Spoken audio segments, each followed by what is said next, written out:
Salut Lucie. Salut.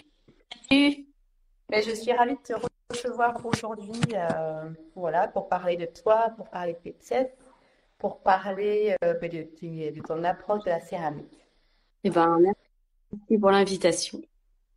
Donc, avant de commencer, est-ce que tu peux nous parler de toi et de ton parcours vers la céramique? Comment t'en es arrivé là? Est-ce que c'était une première voie, une reconversion? Comment tu t'es formée? Comment t'as fait?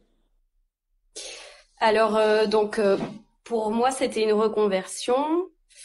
J'ai eu une phase assez longue où j'ai travaillé dans le social, dans le médico-social, dans l'associatif. Et puis, au bout d'un moment, j'en ai eu marre. Donc, j'ai décidé de faire une pause et de prendre du temps pour moi. Et la poterie avait toujours été présente dans ma vie. J'en ai fait depuis que je suis enfant, en amatrice. Et là, je me suis dit, ben, je vais faire un stage, je vais m'offrir un stage. Donc, j'ai fait un stage de tournage avec une potière qui fait de la terre vernissée dans les Hautes-Alpes. Et j'ai eu un petit peu une révélation. Enfin, en tout cas, le fait de fréquenter cette personne qui est maintenant une grande amie, j'ai réalisé que j'avais envie d'en faire mon métier. Donc, dans un premier temps, cette personne a accepté de me recevoir beaucoup plus souvent à l'atelier. Donc, j'ai pu voir aussi comment ça se passe l'organisation du travail, pas juste le façonnage, les différentes étapes, la commercialisation. Donc, on a beaucoup échangé sur ça. Donc, je me suis un peu formée chez elle à la base. Et puis, au bout d'un moment, elle m'a dit, le meilleur conseil que je puisse te donner, c'est de faire une formation. Donc, j'ai postulé à la Maison de la Céramique à Dieulfi. J'ai été acceptée et je suis partie en formation 14 mois là-bas. Voilà, et maintenant, ça va faire 4 ans que je suis sortie de cette formation. On a récemment là, installé une exposition collective pour fêter les 4 ans de sortie de la formation à Dieulfi. Voilà. Trop bien. Ok. Aujourd'hui, on va se focaliser aussi sur ton travail, sur le travail que tu mènes avec les cendres. Comment tu t'es lancé là-dedans? Alors, j'ai pas entendu la fin de ta question, pardon. Comment est-ce que tu t'es lancé dans les cendres?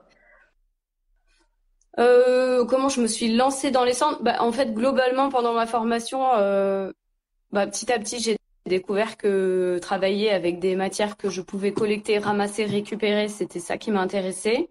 Donc la cendre fait partie de toutes ces matières que tu peux utiliser pour faire de la céramique. Après, comme je te disais auparavant, moi, mon travail avec la cendre, il est pas aussi poussé que certaines personnes. C'est-à-dire que moi, j'utilise de la cendre de récup.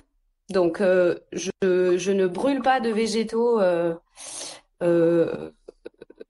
volontairement, disons, pour travailler sur, je sais pas, les cendres de lavande, enfin des objectifs spécifiques de résultats. Et en fait, moi, il y avait de la cendre partout autour de moi, tout le monde chauffe au bois. Donc, en fait, je récupère la cendre des poêles et je l'utilise dans mes émaux. Voilà. Ok. Donc toi, tu récupères un peu toutes ces cendres-là, donc tu choisis pas forcément les cendres que tu vas Non. utiliser. Comment tu fais pour avoir des émaux reproductibles? Tu essaies quand même de préparer des grosses quantités d'émail pour avoir une collection qui se ressemble. Est-ce qu'il y a des grosses disparités en fonction des cendres que tu vas récolter d'un poêle à l'autre? Ou est-ce que le rendu, au final, c'est quand même plutôt homogène parce que c'est un mélange de plusieurs cendres à chaque fois? Alors, c'est plutôt homogène. Je sais pas du tout ce qu'il y a dans mes cendres à part, enfin, je sais qu'il y a un peu de châtaignier, un peu de chêne, mais après il y a aussi beaucoup de récup de plein de choses qu'on brûle. J'ai toujours une énorme quantité que je remélange tout le temps. Euh, j'ai aussi moi une manière de travailler où je pars du principe que, par exemple, d'une année sur l'autre, la récup de cendres, si je voulais faire les choses bien, il faudrait refaire des tests. Moi, je le fais pas et je me dis bah on verra bien. Euh, mais globalement, c'est quand même à peu près toujours la même chose. Mais en fait, moi, j'ai une marge de manœuvre où s'il y a des petites variations, ça me pose pas de problème. Et j'ai tendance maintenant à changer le tamisage. C'est-à-dire qu'avant, je tamisais énormément mes cendres. Maintenant, je les tamise de moins en moins parce que c'est moins de travail et que ça donne des rendus plus inattendus. Mais en fait, c'est ma recherche. Donc, ça me convient comme ça. Ah, c'est cool. Et tu prenais quoi comme tamis auparavant? Tu avais quoi Euh, comme maille? alors, je tamisais à 80. Moi, je lave pas mes cendres, je tamise à sec. Je tamisais à 80 et maintenant, je tamise plus gros. Je sais même pas, il n'y a pas de numéro sur mon tamis. C'est un gros tamis. Ouais, Et j'enlève les clous, j'enlève les matières qui sont pas totalement carbonisées, mais c'est tout. ok. Et après, ouais, préparation, tu mélanges ta silice, ton kaolin. Ah non, toi, tu prends aussi des matières premières. Tu collectes aussi tes matières pour la réalisation de tes émaux, Oui. ou en fait, tu prends des matières du commerce et tu rajoutes tes cendres. Alors pour la majorité, c'est des matières premières que je ramasse, mais il y en a certaines avec lesquelles j'arrive pas encore à trouver. Enfin, ça dépend. J'ai plusieurs approches. Soit je vais prendre une recette et je remplace avec des matières premières que j'ai ramassées, soit je pars de ma matière première et je vais venir rajouter des fondants ou des matières réfractaires pour obtenir la texture et le fondant que je recherche dans mon émail. Voilà. Ok. Parfait. Euh, comment est-ce que donc toi tu cuis en four électrique? Non, je cuis au four à gaz. Ok, Mm. d'accord. Mais Euh, je cuisais en électrique au début quand le four à gaz n'était pas opérationnel. Est-ce que tu vois des grandes différences de rendu? Alors, au niveau de la couleur et tout des émaux, certes, mais après, est-ce qu'au niveau des reflets que tu peux avoir est-ce qu'il y a une grande différence entre four électrique et four à gaz sur le rendu des cendres? Oui.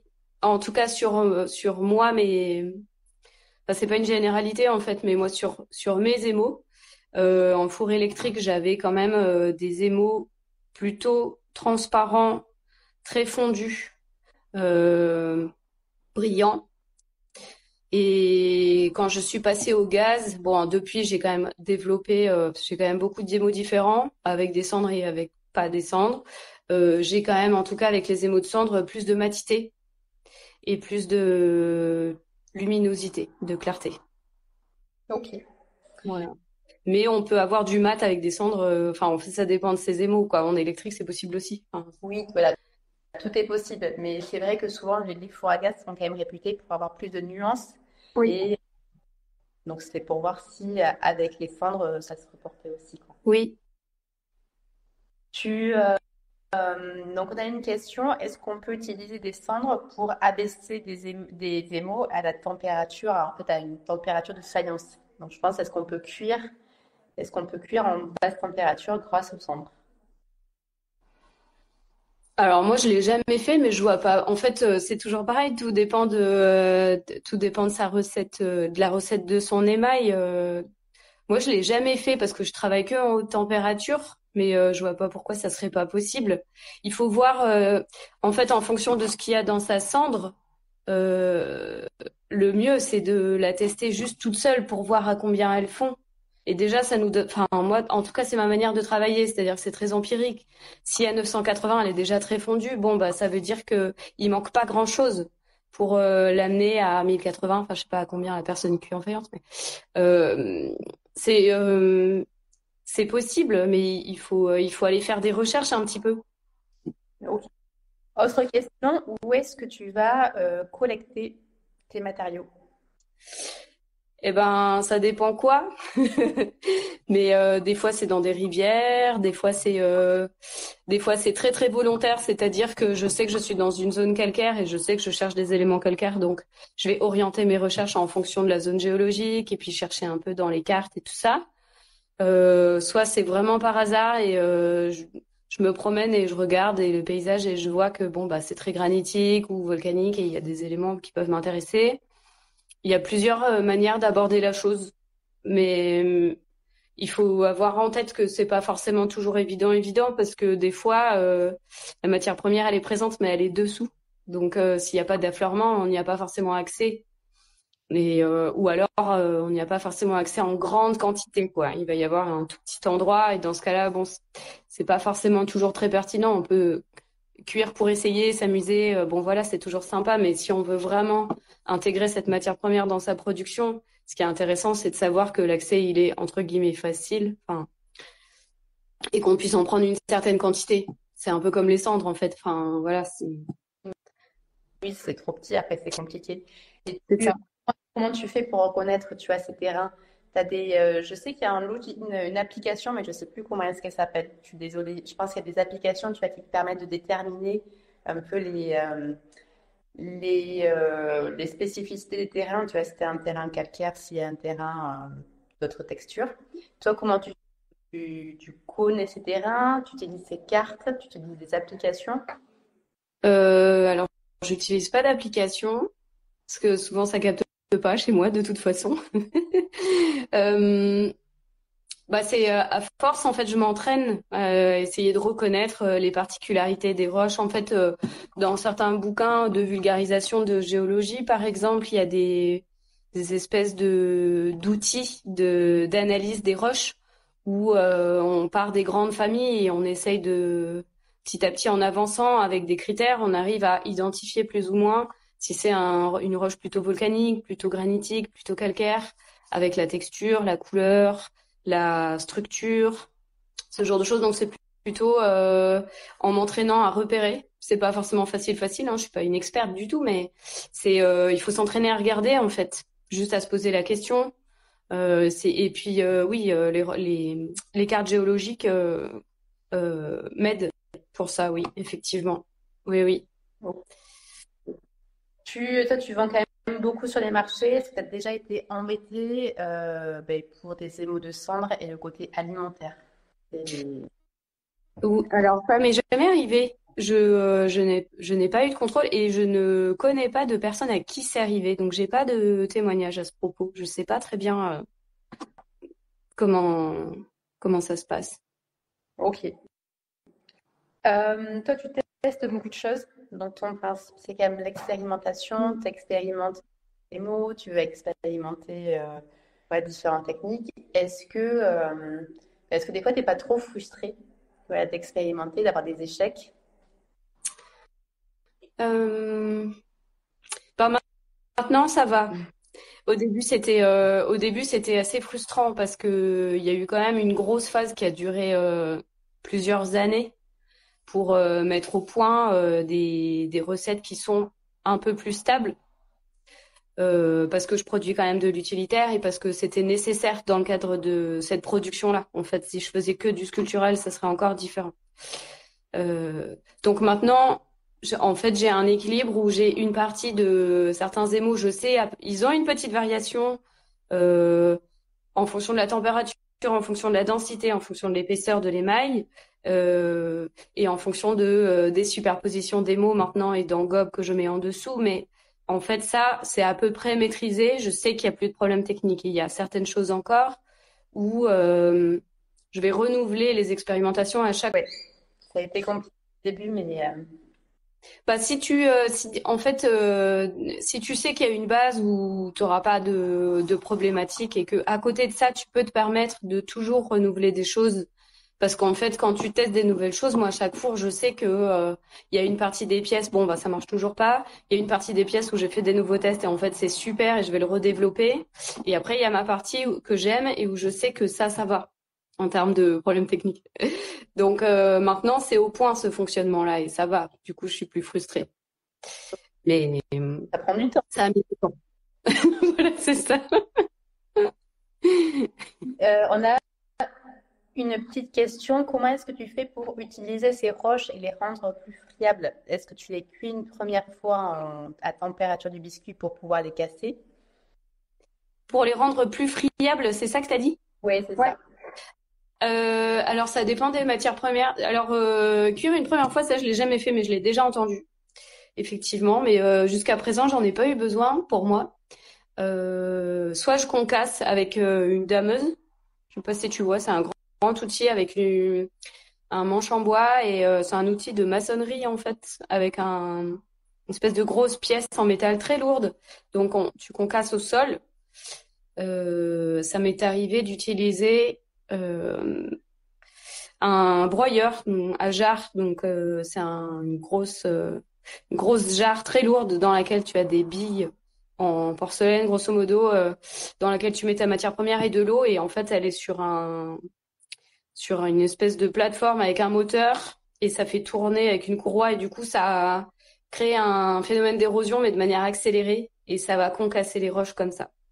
Il y a aussi des machines qui s'appellent des concasseurs, mais que je ne possède pas, mais un jour peut-être. C'est un projet qui permet de broyer directement en fournissant beaucoup moins d'efforts. Voilà. Mais ça, c'est des machines qui coûtent quand même assez cher. Oui, des fois, tu peux avoir même des petits concasseurs que tu mets sur le tour de potier.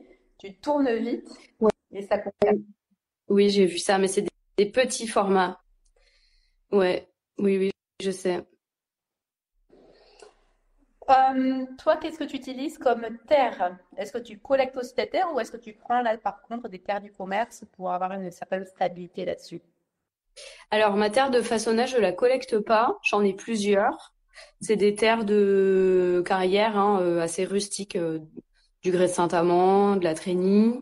J'utilise aussi un grès qui vient d'une carrière en Bourgogne, du grès de Bolon, qui est euh, brut, quoi. Enfin, voilà, qui vient en tas, hein, du coup, c'est pas en pain. Mais par contre, mes terres, je les remélange. Donc, je fais mes chamottes. Je les remélange avec des sables aussi que je ramasse. Et je remets aussi dedans des pyrites de fer, qui sont grosso modo du métal rouillé que je concasse et que je tamise. Voilà. Donc, c'est ma manière de repersonnaliser en fait ma terre de façonnage et de la remélanger en fait depuis le début du process. En fait, je réinterviens, voilà, jusqu'à la fin. Et je suis pas sûre que j'en arriverai à ce travail-là d'aller chercher ma terre de façonnage. En tout cas, pour l'instant, je suis pas trop.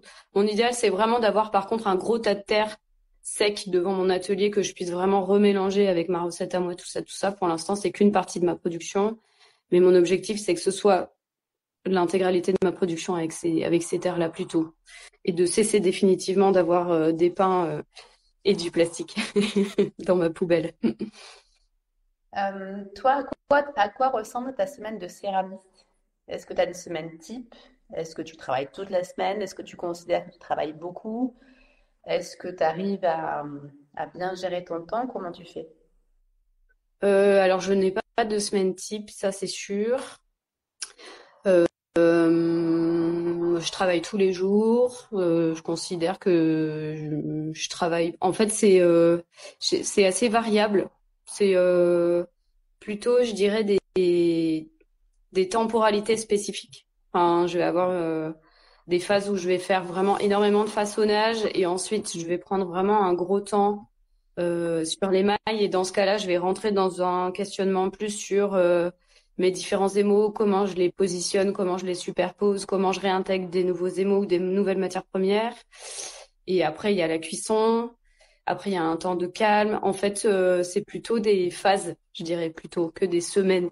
Enfin, c'est un peu, ouais, voilà, plutôt comme ça. Ok. Euh, Toi, aujourd'hui, est-ce que tu vis de la céramique? Alors, ça dépend des mois. Il y a des mois oui, il y a des mois non. Voilà.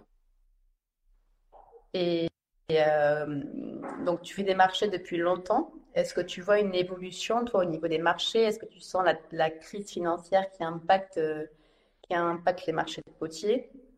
Est-ce qu'au contraire, tu as l'impression avec, je sais pas, que c'est plutôt un essor? Ou est-ce que... Euh, c'est difficile à dire. En fait, moi, ça fait, alors, attends, ouais, ça fait 3 ans, donc c'est très peu. Enfin, je considère pas que j'ai suffisamment de recul pour pouvoir dire ça, mais en tout cas, de mes 3 ans, ce que je vois, moi, je vends mieux. Moi, j'ai pas constaté ça, et après, je sais pas, juste moi, j'ai vu que je vendais mieux parce que Ouais. Donc, en tout cas, pour toi, ça se passe plutôt bien. Est-ce que tu arrives à intégrer le prix, le temps de recherche de tes émaux dans le prix de tes pièces? Est-ce que tu arrives, tes pièces est suffisant pour combler cela? ben, moi, j'ai l'impression que oui, pour l'instant, d'autant plus que ma terre de façonnage, je vais pas la chercher. Et là, c'est quand même un énorme travail en plus. Mais je considère aussi qu'il y a un équilibre, c'est-à-dire qu'il y a une partie de la matière première, elle est gratuite. Mais par contre, c'est plus de temps de travail. Du coup, moi, je considère que c'est une forme d'équilibre un peu comme ça. Ok. Est-ce que tu as des conseils pour toutes celles et ceux qui veulent se lancer dans les cendres? Dans les cendres, bien se protéger les mains et, euh, et aussi mettre un masque quand on l'utilise. C'est quand même très volatile. Donc ça faut et puis ça c'est corrosif pour les mains. Au-delà de ça, moi c'est un peu ce que je dis toujours par rapport même aux matières premières, c'est juste il faut pas hésiter à essayer, prendre des notes, tester, tirer des conclusions de ce qu'on observe. C'est-à-dire moi assez simplement des tout petits godets et puis en fait je teste la cendre, tamiser, non tamiser, laver, pas laver, enfin voir ce que ça fait comme différence et en tout cas moi c'est ma méthodologie mais après voilà encore une fois comme je te disais moi je j'ai pas la passion de l'émail de cendre au point d'avoir vraiment l'envie de distinguer la lavande la fougère, le chêne, c'est passionnant, mais en fait, moi, je suis pas là-dedans parce que je considère que je prends les matières premières quand elles sont déjà là.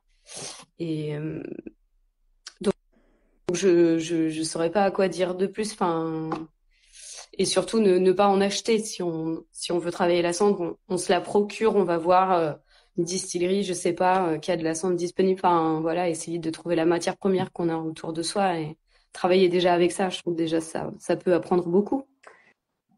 Ok, eh ben super. Et pour terminer tout ça, est-ce que tu pourrais nous conseiller des livres, tu vois, qui t'ont plu, tu as que ce soit des livres d'inspiration, des livres de céramique, des livres, des romans même.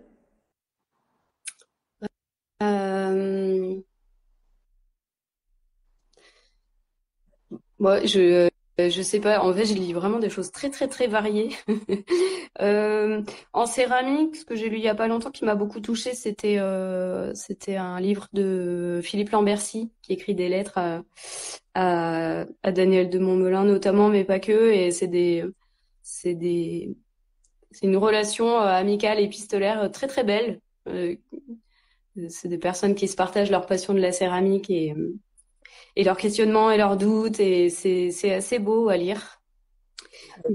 Sinon je lis de la science-fiction.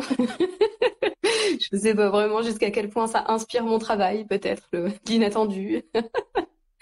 Voilà. Super. Bon, ben, en tout cas, merci pour tout, Lucie. Ben, merci à toi. Et n'oublie pas de t'abonner pour retrouver toutes nos vidéos, nos tutos et nos podcasts.